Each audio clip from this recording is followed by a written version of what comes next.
내가 주께 범죄치 아니하려 하여 주의 말씀을 내 마음에 두었나이다 고백하는 시편 기자의 그 심정과 같은 심정으로 이제 우리가 세상에 살면서 범죄치 아니하려 하여 주의 말씀을 내 마음에 둘 줄 아는 사랑하는 성도들의 삶이 되기를 원합니다.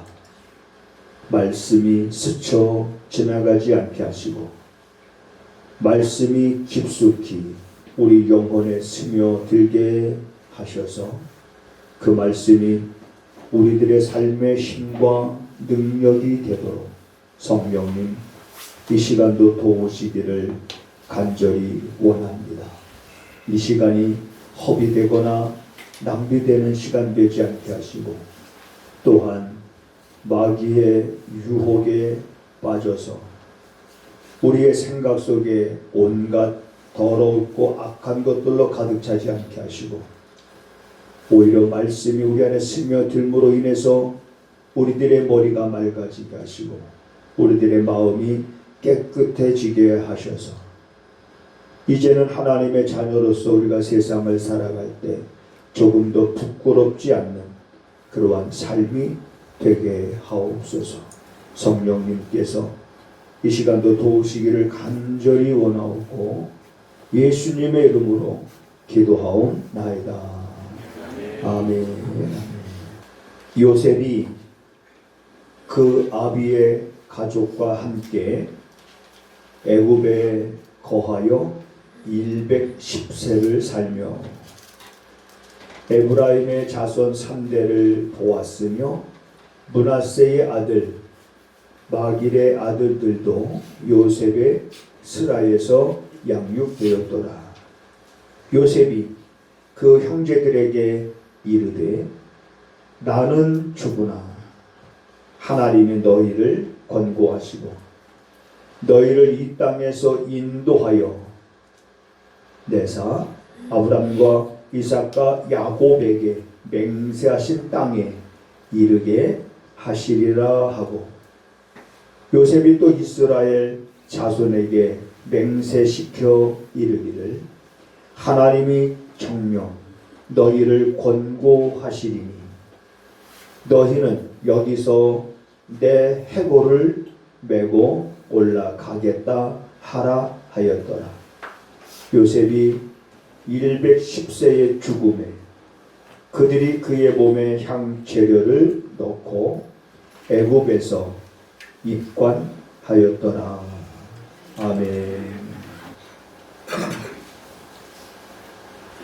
오늘은 여러분 우리 드럼을 치고 그 다음에 베이스 기타를 쳤던 제가 지금도 생각하면은 여전히 갓난 아이 때부터 이렇게 봤는데 가끔 이제 할머니 보러 오면서 이렇게 우리 교회에 가끔 한 번씩 이렇게 와서 보니까 이제는 하율이는 키가 저보다 더 커요. 뭐 큰 정도가 아니죠. 1m 80이면은 제가 1m 조금 작았다 쳐서 66. 많이 차이가 나죠. 그리고 유리는 좀 긴 머리에 또 이렇게 베이스 기타를 품에 안고 치는 거 보니까 너무 이뻐요. 그리고 두 아이가 정말 하나님의 은혜 가운데 잘 자라는 거 보듯이 또 우리 교회 자녀들도 주 안에서 잘 자라는 것을 보듯이 이 아이들이 더 하나님 앞에 쓰임 받으려면 이제 자라나는 아이들 마음속에 말씀이 스쳐 지나가면 안 되고 말씀이 스며들어야 됩니다. 그 말씀이 스며들면 능력이 되는데 그냥 스쳐 지나가면 아무것도 아닌 거예요. 그래서 우리 어른들은 이렇게 자라나는 아이들이 이만큼 이쁘게 자랐으니 앞으로 더 이쁘게 자라서 정말 많은 사람들한테 큰 영향력을 줄 수 있는 그런 믿음의 자녀들이 될 수 있도록 여러분들의 기도가 필요한 줄 믿습니다. 지난 시간에는 다윗의 유언에 대해서 우리가 말씀을 들었습니다. 다윗이 숨을 거두면서 마지막으로 남긴 말이 뭐냐면 솔로몬에게 너는 심서 대장부가 되고 여호와의 율례와 법도와 규례를 지켜서 행하는 자가 되라. 그리하면 내가 어디를 가든지 내가 무엇을 하든지 형통하리라. 여러분, 형통한다는 말만 좋아하면 안 됩니다. 형통하게 되는 방법을 말씀해 주고 있잖아요. 이걸 한마디로 말하면 하나님을 경외하라는 얘기예요. 너는 하나님을 경외하라는 겁니다. 하나님의 말씀을 거슬리지 말라. 하나님의 말씀을 멸시하지 말라. 하나님의 말씀이 아무것도 아닌 것처럼 생각하지 말라. 그 하나님의 말씀, 주신 말씀을 지켜서 너도 행하고 너의 자녀들도 행하도록 해라. 그리하면 뭘 하든지 어딜 가든지 너희들의 삶이 형통할 것이다 라고 하는 것을 다윗이 숨을 거두면서 마지막으로 남긴 말입니다. 여러분, 우리가 세상을 살면서 마지막으로 어떠한 말을 남긴다 그러면 어떤 말을 남기겠습니까? 사람이 거짓말을 안 할 때는 언제일까? 우리가 은혜 받았을 때 맞습니다. 은혜 받았을 때도 우리가 거짓말 안 하죠. 근데 사람이 숨을 거두기 직전에는 거짓말하지 않습니다. 자기가 숨을 거두는 입장에서 거짓말하는 사람은 없을 겁니다. 아주 우리들이 새겨야 될 그런 말씀들이지요. 오늘은 요셉의 유언에 대해서 한번 우리가 살펴보려고 합니다. 요셉. 우선 요셉은 여러분 어떤 사람입니까? 우리들이 많이 들어서 알고 있겠습니다마는 요셉의 출생, 요셉의 아버지 야곱은 요셉을 몇 살에 낳냐면 91에 요셉을 낳게 됩니다. 요셉의 아버지가 요셉을 낳을 때 상황은 어떤 상황이었냐면 야곱이 70대가 넘어서 형 에서의 눈을 피해서 라반 삼촌의 집으로 도망을 갑니다. 그래서 외삼촌의 집으로 도망을 갔는데 외삼촌에게 두 딸이 있었어요. 근데 그 두 딸 중에 둘째 딸을 사모하게 돼서 둘이 연애를 합니다. 그래서 외삼촌과 흥정을 해요. 내가 7년 동안 당신 딸을 위해서 일할 테니 딸을 나한테 아내로 주세요. 그래서 사인하고 야곱이 7년을 수일같이 여기면서 7년을 보내서 드디어 결혼식을 했습니다.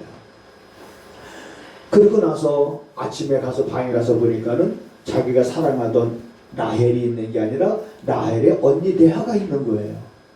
그러니까 야곱이 깜짝 놀랍니다. 삼촌, 내가 라헬을 위해서 7년을 일한다고 그랬는데 왜 라헬이 아니라 레아가 내 방에 있습니까?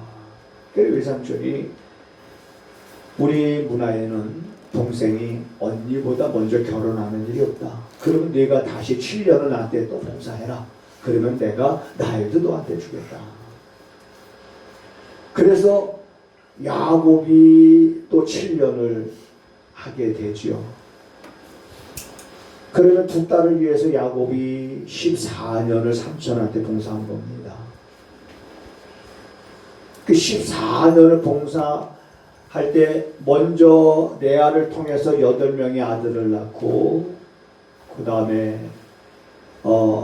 라헬을 통해서 둘을 낳게 되는데 둘이 바로 요셉과 베냐민이지요. 그런데 그 레아의 시녀를 통해서 라헬의 시녀를 통해서 둘에서 또 4명의 자손을 낳게 돼서 총 12명의 자녀를 낳게 되는데 그 중에 11번째가 요셉입니다. 그러니까 14년 끝자락에 요셉이 태어나게 됩니다. 야곱이 외삼촌 라반의 집에 피신해 있으면서 무료 봉사 14년 하면서 이제 그 14년 때에 태어난 아들이 요셉입니다. 그래서 이제 요셉을 낳았으니까 이제 삼촌과 계약 기간도 다 끝났고 14년. 그래서 이제 자녀들을 데리고 이제 아버지한테로 가려고 했는데 외삼촌이 붙였습니다. 야, 너 지금 가봐야 빈손 아니냐? 나와 다시 계약을 맺자. 외삼촌이 이렇게 제안을 합니다. 그래서 요셉이 다시 계약을 맺는데 그 계약의 조건이 뭐냐면 이제 삼촌 그러면 아롱진 점 있는 양들은 내 것이 될 것이고 그렇지 않은 양들은 이제 삼촌 것이 될 것입니다 했는데 6년 사이에 야곱의 재산이 불어나게 됩니다. 그리고 20년째 되던 해에 야곱이 자기 삼촌 라반의 얼굴을 보니까 안색이 예전 같지 않은 거예요. 그래서 딸들한테 여보 당신 아버지 안색이 예전 같지 않아. 이제 우리가 여기서 도망가는 게 좋겠다 해서 삼촌한테 말하지 않고 몰래 이제 도망을 이렇게 야곱이 가게 됩니다. 그때 요셉의 나이가 6살 정도 됐습니다. 자, 6살 됐던 이 요셉이 이제는 형 에서도 만나게 되고 그러면서 화해가 되어지고 그리고 베델로 올라가지 않고 세겜에 머물면서 또 큰 사건이 나오고 그런 방황 끝에 야곱이 자기 식솔들을 데리고 드디어 아버지 이삭에게 이르렀을 때는 요셉의 나이가 10대가 됩니다. 그리고 요셉이 17살에 형들의 손에 의해서 애굽 상인들에게 팔려가잖아요. 사실 그때 이삭도 살아있었을 때입니다. 자, 그러면 요셉의 10대 때의 삶. 지금 우리 여기 10대 그러면 우리 학생들 지금 우리 드럼신 하율이나 은율이나 그 다음에 지훈이나 또 지율이나 가만있습니다. 그러면 시온이는 10대인가 20대인가? 10대지 아직? 그지? 대학생이니까 20인가? 간들간들 만으로 하자. 20대가 됩니다. 요셉의 10대의 삶은 너무나 기구했습니다. 그런데 그런 요셉이 어떻게 신앙이 그 안에 깊숙이 들어갔을까? 전능하신 하나님. 아브라함에게 약속하시고 그 아브라함에게 약속하셨던 그 약속이 이삭에게 약속했던 것이 야곱에게 약속했던 것이 요셉의 그 마음속 깊숙이 그 신앙에 들어갔을까? 저는 그걸 생각해 보는 겁니다.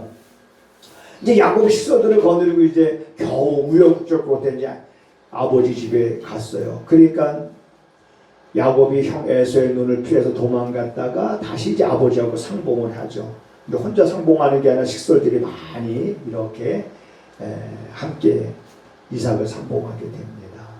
그러니까 이삭은 할아버지죠. 오랜만에 이삭이 자기 손자들을 만나게 되니까 얼마나 반가웠겠습니까? 그러면 할아버지 할머니들이 손자 손녀들한테 옛날 얘기 많이 해주잖아요. 그럼 이삭이 자기 손자들한테 어떤 얘기를 해줬을까?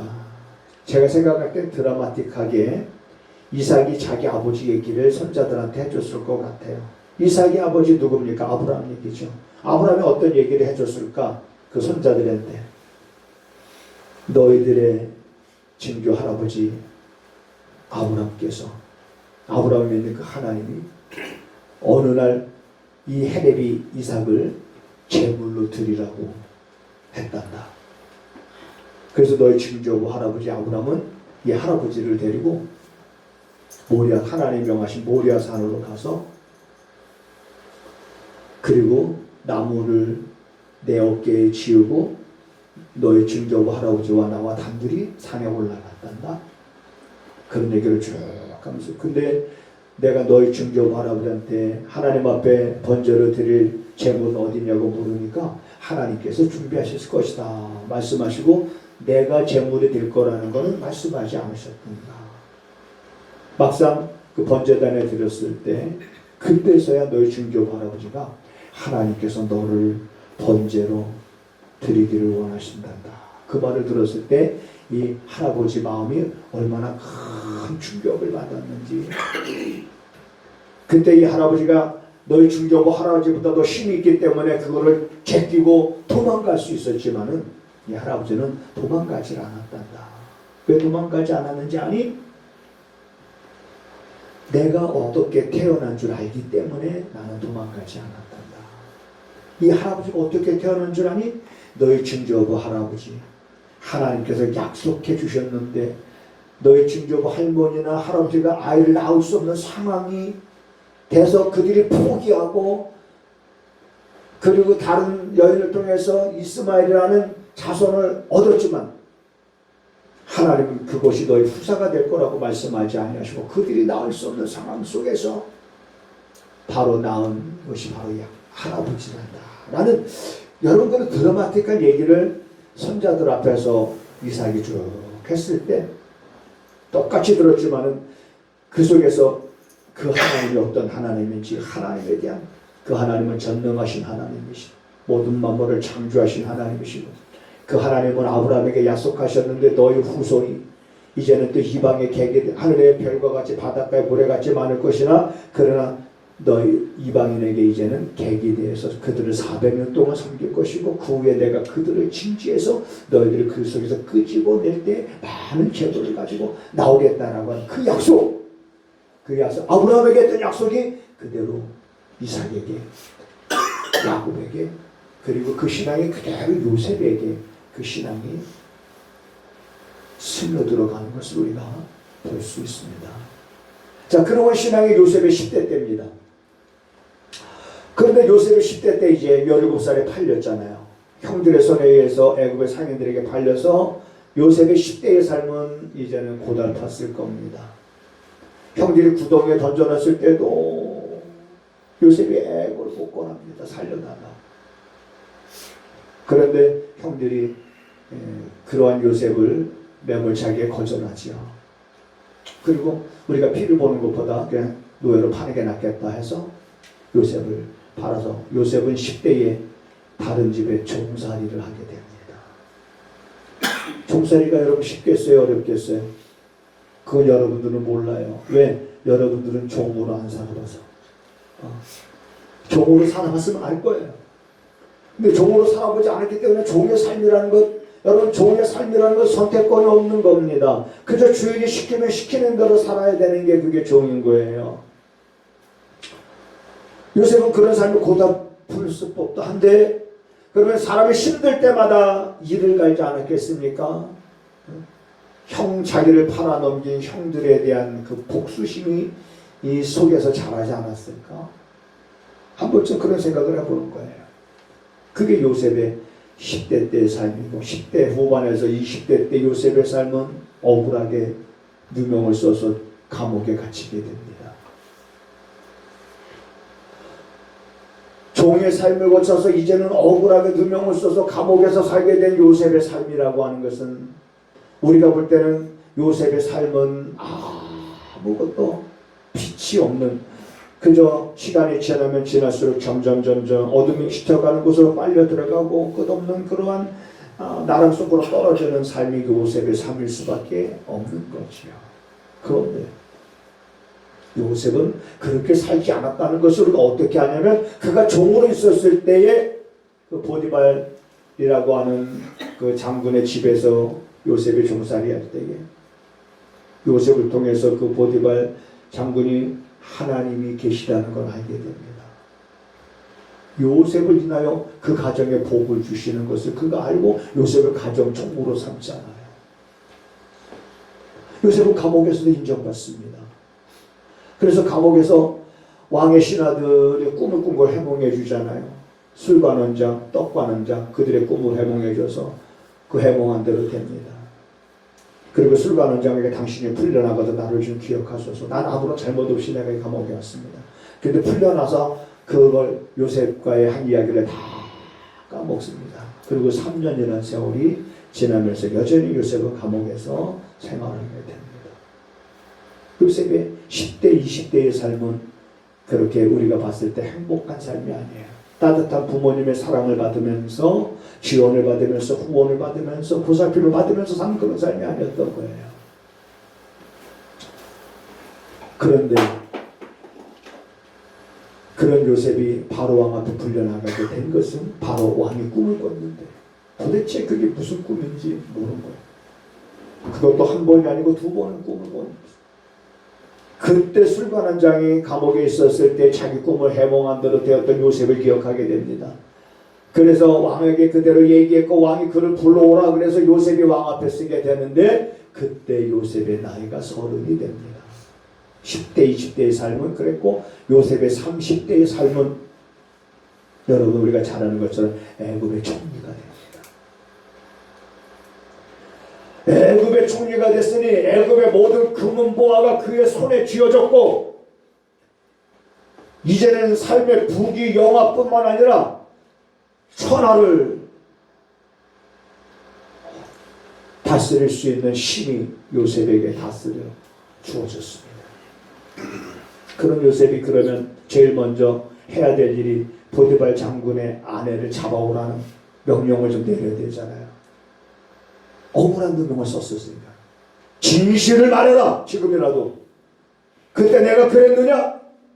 이렇게 진실을 말할 수 있잖아요. 근데 요셉은 그러지 않았습니다. 형들이 왔을 때도 요셉은 형들에게 원수를 갚으려고 하지 않았습니다. 요셉은 형들을 알아봤지만 형들은 요셉을 몰라봤죠. 자, 이런 요셉의 30대 그리고 나서 요셉이 30대 후반이 되던 해 30대 후반이라는 건 39살 때입니다. 요셉이 39살 되던 해 누구를 만나냐면 그의 형제들과 아버지 야곱을 상봉합니다. 왜냐하면 이제 요셉이 바로왕의 꿈을 해몽하고 7년 대흉년이 들 것이고 7년 대풍년이 들 것입니다. 7년 대풍년이 들었을 때 흉년을 대비해야 됩니다.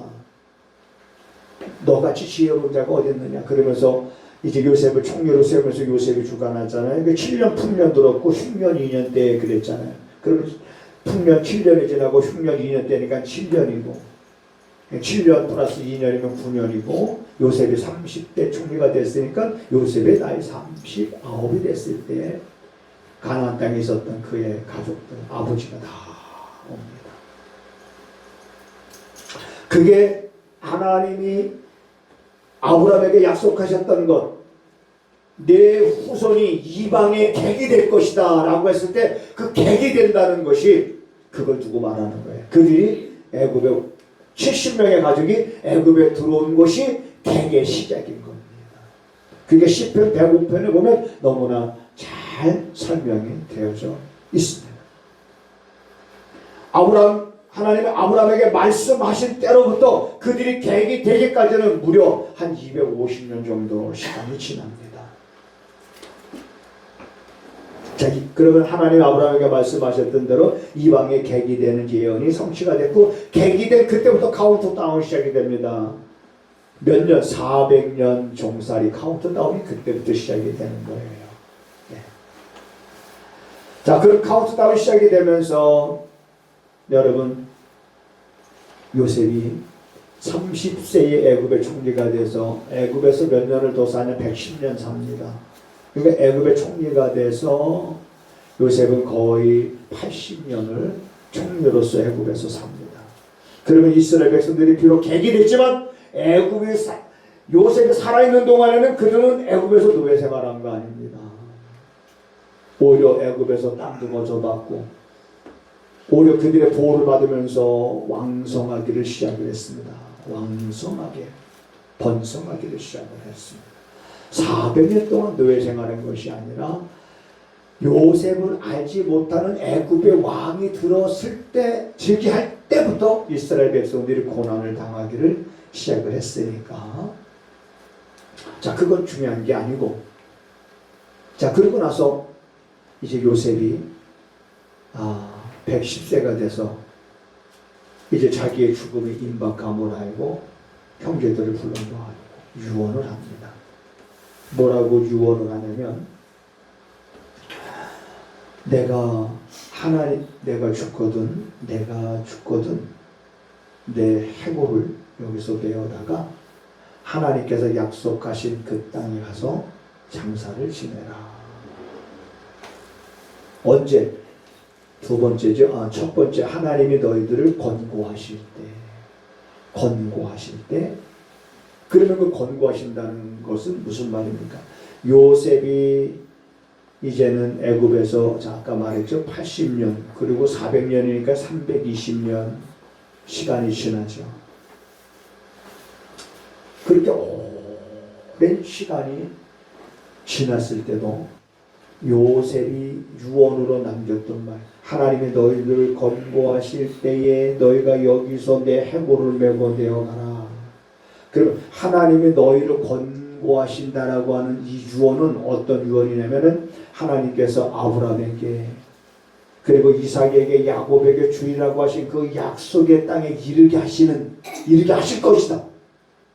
이르게 하실 것이라는 거예요. 그러니까 그날이 너희에게 이르게 되어지면, 여러분 여기서 놀라운 게 뭐냐면 요셉은 부족한 게 없는 사람이에요. 애굽의 모든 금은보화가 자기 손에 있는 거예요. 세상 부귀 영화가 누리면 얼마든지 누릴 수 있는 그런 요셉은 그런 환경 속에서도 잊지 않고 그가 기억하고 있었던 것은 하나님께서 주신 약속의 말씀을 잊어버리지 않은 거예요. 세상의 즐거움, 세상의 자랑, 세상의 명예가 다 자기 것이라고 해서 하나님의 약속을 잊어버린 것이 아니라 어느 한순간도 그는 하나님께서 아브라함에게 약속하셨던 그 약속이 성취가 될 것이라고 하는 그 약속을 잊어버리지 아니하고, 요셉은 애굽의 총리로 있으면서 부족함이 없는 그런 상황 속에서도 그는 그것을 기억하고, 그가 이제는 죽음에 이르렀을 때도 그것을 유언으로, 재산을 유언으로, 자녀들한테 내가 애굽의 총리로 있으면서 모았던 재산들이 여기 이렇게 있는데 너희들이 이것을 어떻게 그런 걸 남기질 않았어요. 자녀들한테. 하나님의 말씀, 하나님께서 약속하신 것, 여러분 우리들은 그것을 잊어버리면 안 되는 줄 믿으시기 바랍니다. 다윗의 유언도 오늘 우리들이 재조명해서 왜 다윗이 그런 유언을 했을까? 여전히 다윗이 유언한 거, 우리가 하나님을 경외하고 하나님의 말씀을 잊어버리지 말아야 되고 하나님의 말씀을 멸시해서 안 되겠다는 것으로 받아들였다면, 오늘 요셉의 유언을 우리가 봤을 때 하나님께서 말씀하신 건 반드시 말씀하신 대로 이룰 것이다. 그래서 그 날이 너희에게 이를 때에 그때 너희가 내 해골을 메고 나가라. 확실하게 하나님께서 약속하신 것 반드시 이룰 거라는 확신이 요셉에게 있었던 거예요. 자기는 죽지만, 나는 죽지만, 내가 살아있는 동안에 그분이 내게 약속하신 것을 나는 보지 못하지만 내가 죽은 이후에라도 그 약속은 반드시 이루어질 거라고 하는 그것을 확신하는 것, 그게 믿음인 거예요. 여러분, 우리는 세상에 잠시 머물다 가는 겁니다. 세상에 잠시 머물다 가면서 세상에 우리가 미련을 가질 게 뭐가 있겠습니까? 세상에 잠시 머물다 가는 나그네와 같은 인생이고 안개와 같은 인생인데, 우리가 세상에 잠시 머물다가 우리가 떠나는 그날이 우리에게 임한다 할지라도 우리는 여전히 하나님이 우리에게 말씀하셨던 것 가운데 성취된 걸 바라보면서 성취될 것을 바라보고 살아갈 수 있는 그러한 믿음이 오늘 우리가 이 시대를 믿음으로 걸어가게 할 수 있는 힘이 되는 줄 믿으시기 바랍니다. 그렇지 않으면 자꾸 약해지게 되는 거예요. 요셉이 그렇게 유언을 했는데 그러고 나서 300년이 넘게 지나갑니다. 요셉이 믿었던 대로 하나님께서 권고하시는 그날이 왔어요.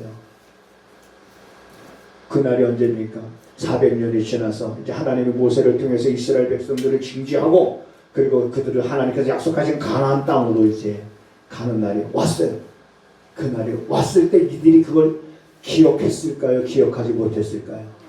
요셉의 해골을 메고 가달라는 이러한 맹세를 요셉이 시켰는데 그들이 그걸 기억했을까요? 기억 못했을까요? 은율이 얼굴에 안 보여. 기억했을까 못했을까? 300년 넘게 지났어.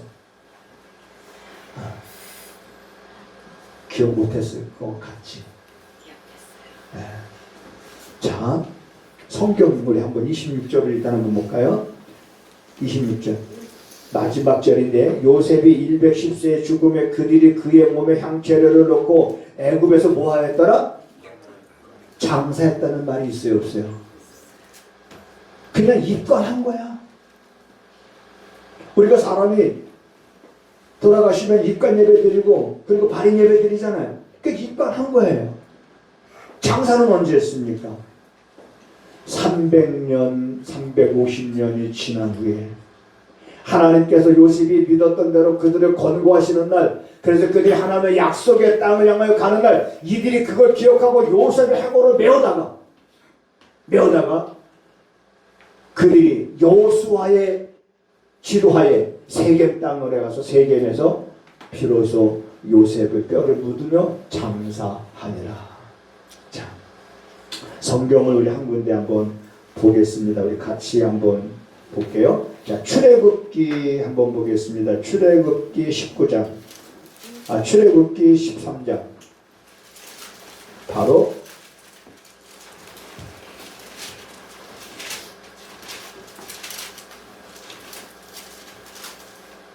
13장 19절. 자, 창세기에서 지금 요셉의 죽음에서 이때까지 시간은 300년이 넘은 시간 지난 후입니다. 19절, 13장 19절 시작. 모세가 요셉의 해골을 취하였으니 이는 요셉이 이스라엘 자손으로 단단히 맹세케 하여 이르기를 하나님의 비련 너희를 권고하시리니 너희는 나의 해골을 여기서 가지고 나가라 하였습니다. 그래서 요셉의 해골을 모세가 취했다. 대단하지 않습니까? 네. 자, 그리고 여호수아서 24장 한번 볼게요. 자, 이제 여호수아를 통해서 가나안 땅을 정복하기 시작하잖아요. 그래서 여호수아 지도하에 여호수아서 24장 358쪽.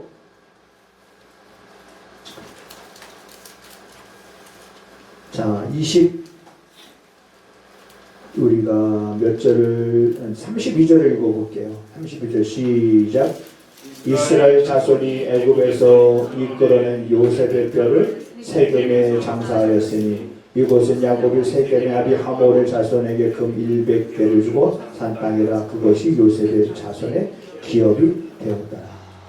그렇게 해서, 자, 여러분, 이건 우리가 지금 짧은 시간 내에 이렇게 들어서 굉장히 드라마틱한 한 드라마, 영화와 같은 한 장면인데, 여기서 우리가 기억해야 될 건 요셉의, 제가 유언이라고 그랬잖아요. 요셉은 하나님께서 약속하신 일들 가운데 성취된 것을 보고, 그리고 또 성취될 것을 확실하게 믿었습니다. 자기가 살아있는 동안에 성취되지 아니하였다고 해서 부정한 게 아니에요. 그렇다면 오늘 우리는 이 말씀을 어떻게 우리가 재조명해야 되냐면, 오늘 예수님께서 우리에게 뭐라고 말씀하셨냐면 내가 다시 오리라. 그리고 예수님께서 이 땅에 오셔서 우리 죄를 위하여 십자가에 달리셔서 영원한 속죄 제사를 단번에 이루신 그 사건, 예수님의 초림을 보면서 우리는 이제 예수님의 재림을 봐야 될 텐데, 예수님의 재림은 내가 죽은 후에라도 예수님은 반드시 다시 오실 것이라는 그 믿음을 우리는 가져야 돼요. 내가 죽을 때 안 이루어졌다고 해서 그 말씀이 안 이루어지는 것이 아니라, 그렇다면 우리가 그 믿음을 갖고, 여러분, 우리가 지금 세상을 살아가야 될 텐데, 우리는 요셉처럼 이 땅에 금은 보화를 가진 것도 아니고 부귀영화를 우리가 누리고 있는 것도 아니고, 그렇지만 요셉은 그런 힘이 있었던 사람이지만 그것에 젖어 살지 않았어요. 그렇다면 오늘 우리들은 이렇게 어떻게 살아야 되느냐? 바다에 배가 지나가면 그 배 안에 바닷물이 들어오는 걸 허락하지 않듯이, 우리는 죄악에 관영한 세상에 살면서 이 죄악의 물결이 우리 안에 들어오는 것을 허락하지 않아야 됩니다. 철저하게. 그게 죄와 싸우는 우리들의 삶인 거예요. 뭘 바라보면서? 이 땅의 부귀영화를 바라보면서가 아니라 다시 오실 주님을 바라보면서, 그리고 장차 우리가 나타날 영광과 우리의 장차 우리가 나타날 그 영광을 바라보면서, 그리고 우리에게 장차 상 주심을 바라보면서, 여러분, 우리에게 주어진 남은 육신의 때를 여러분들이 정말 믿음의 사람답게 바라보면서 그렇게 살아갈 수 있기를 주님의 이름으로 부탁을 드립니다.